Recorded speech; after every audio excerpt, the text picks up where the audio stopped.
We'd like to start the press conference by Minister Motegi. The floor is yours, Minister. Thank you. I would like to share with you some 2 points. I would like to talk about the diplomatic blue book. At the cabinet meeting today, we distributed Diplomatic Blue Book 2020. This blue book has been issued and published by the Ministry of Foreign Affairs since 1957, and it has a history of more than 60 years. So with regard to diplomacy of last year, we had G20 Osaka Summit, and also we hosted the TICAD 7. This will be a year that will remain in the history of Japanese diplomacy.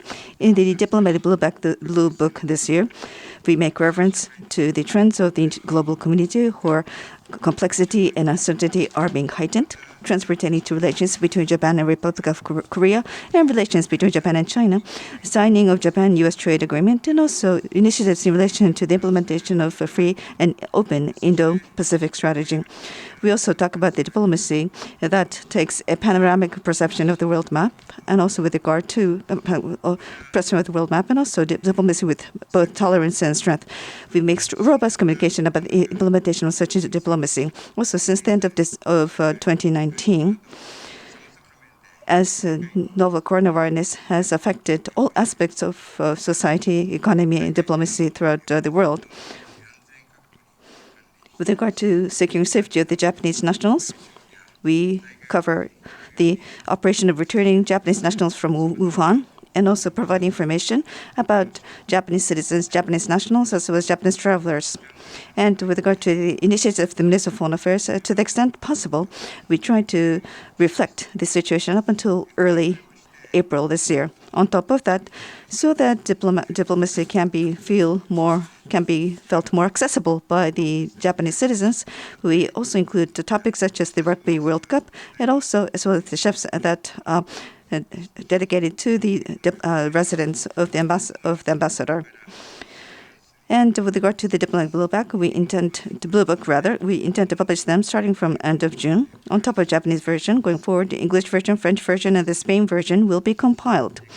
And through this, it is an earnest wish that the understanding of the Japanese citizens as well as readers outside Japan will deepen toward the Japanese diplomacy. On economical fiscal matters, I was the responsible minister until last year. So the economic white book or economic fiscal white book, I have been involved in the formulation of this for about 2 years. 2 years ago,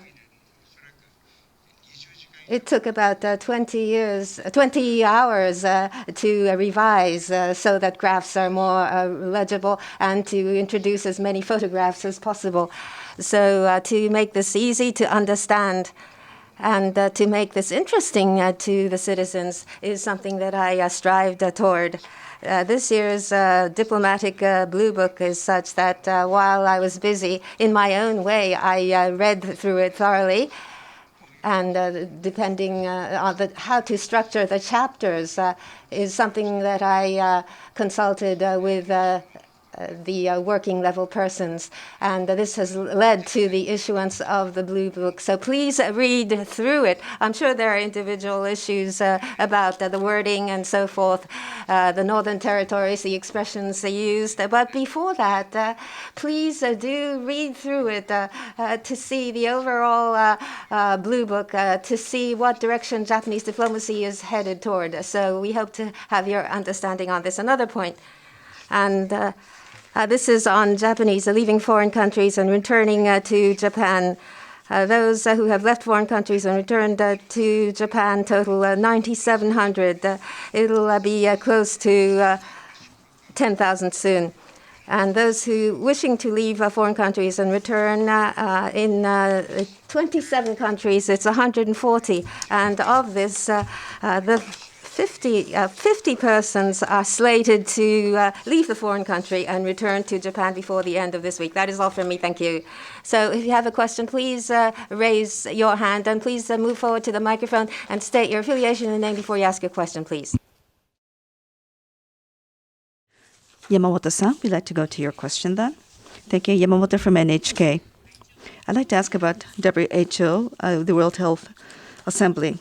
Well, the Participation by Taiwan as observer was at one point, but then this was not allowed. Inclusive of the issue of Taiwan, what are your thoughts about the response of WHO? And also, I think there is now an escalation of tensions between China and the United States. So what is your position with regard to WHO?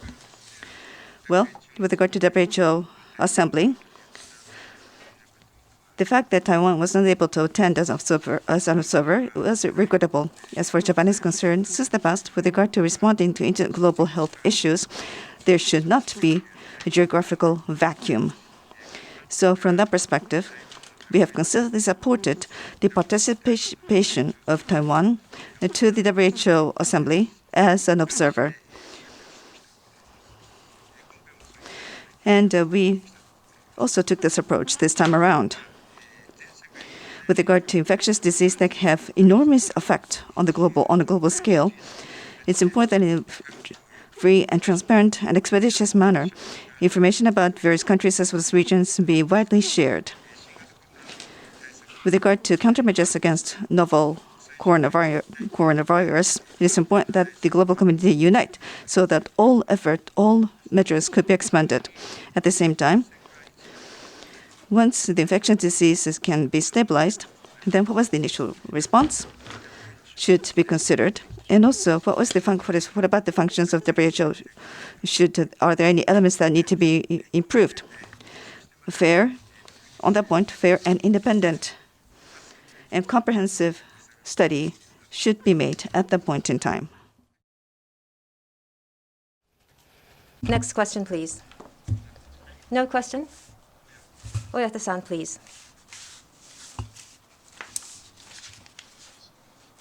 Oyabu from Yomiuri. Regarding COVID-19, the Japanese government's communication to the outside world. That is my question about PCR testing system and regarding measures to solicit restraint in terms of staying home. This is of high interest overseas. There are different ways of information communication. What sort of communication do you think is effective? With regard to COVID-19, the infections on the domestic scene, we cannot predict at the present moment as to what the outcome will be, but things are settling down to a great degree. Explosive transmission has not occurred. Unfortunately, there were deaths. Compared to, however, foreign countries in terms of number, it's relatively small. Washing hands or gargling. These are Japanese hygienic approaches that we have taken so far in the country, and the new approaches taken this time.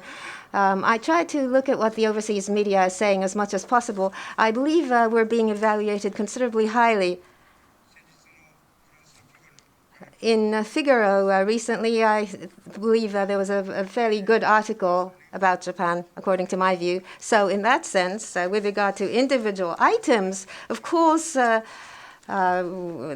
response by China or response by the United States or response by Italy, they're all not perfect, and there's always room for improvement in various regards, and Japan is no exception. But overall, I believe that our response has been very decent, and that is the overall recognition.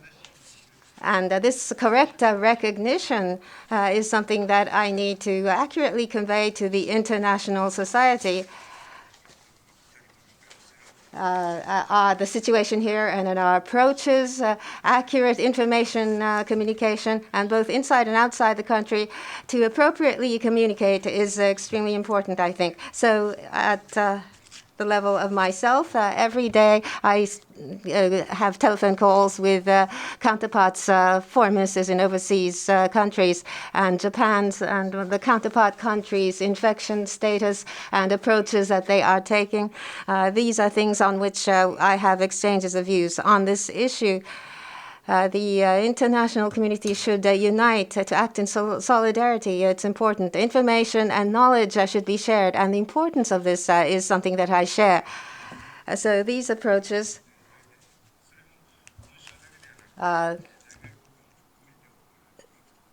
being implemented at the ministry and overseas diplomatic establishment. One-on-one approaches and through television conferences, we will be doing this. And to the mass media, accurate and speedy information communication is what we'll be doing. Internet and social media, using this to communicate, this will become increasingly important. And for the foreign ministry and at the main ministry, as well as overseas diplomatic establishment, we be using using various platforms, and we're operating accounts.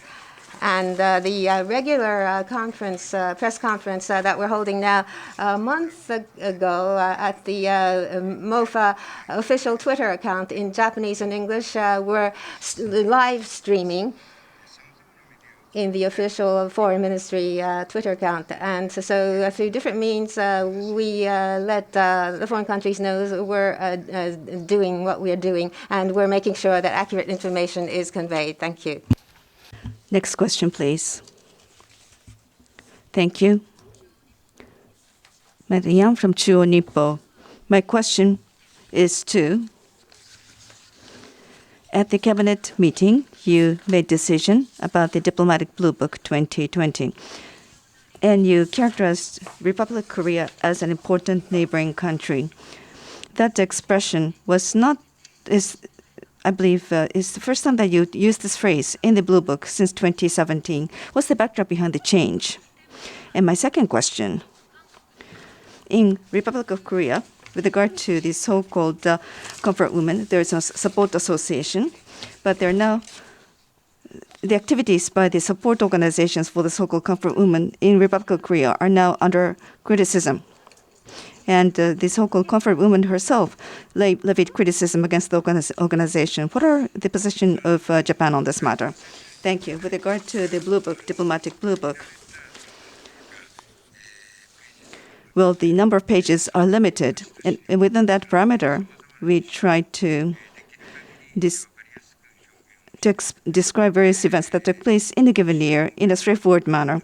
So we provide special articles, and we make various efforts each year. So not so much with regard to this description of specific matters. Please take a look at the tone as to where Japanese diplomacy is going. I hope that is how you will read this book. Now, against the backdrop, with regard to relations between Japan and Republic of Korea, since last year, various events have taken place, and there are some positives and negatives. So inclusive of both those elements, as I mentioned earlier, we came up with the expression that you alluded to earlier. With regard to the second point, this is a domestic matter within Republic of Korea, so therefore, I would like to refrain from offering a comment on such matters. But with regard to the so-called comfort woman issue, we will continue to request the Republic of Korea to strongly seek steadfast implementation of the Japan-Korea agreement that confirmed the fact that this issue is completely finally resolved. There's no change in that position. Any other questions? Other questions? If not, we'd like to conclude the conference at this point. Thank you very much.